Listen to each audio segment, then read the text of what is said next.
The Federal Reserve today delivering a jolt to the U.S. economy, a half percentage point cut to its benchmark rate, as inflation is making progress toward the Fed's target of 2%. Fed Chair Jerome Powell today saying the economy is in good shape. It's growing at a solid pace. Inflation is coming down. The labor market is in a strong pace. We want to keep it there. And Powell indicated rates are likely to come down further this year and next. The Fed's campaign to rein in inflation, which hit 9.1% in June 2022, drove borrowing costs for homes, cars, and credit cards to their highest levels in decades. For families like Ben and Haley Williams, the hope is lower rates will help the household budget. They have almost $11,000 in credit card debt, some with interest rates over 30%. We never had credit card debt prior to this.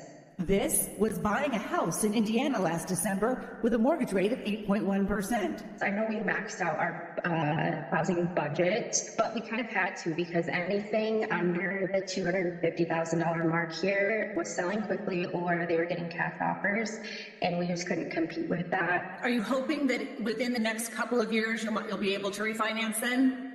Yeah, that's good. They feel house poor. About half of their income goes toward their home. Only $176 went to principal last month, and so over $2,000 was interest and taxes and insurance. Mortgage rates were already falling in advance of the Fed's rate cut. The average 30-year fixed rate down nearly 2 points from last October. Also falling gas prices, below $3 a gallon now in 16 states. Nationwide, a gallon of regular almost 70 cents cheaper than last year.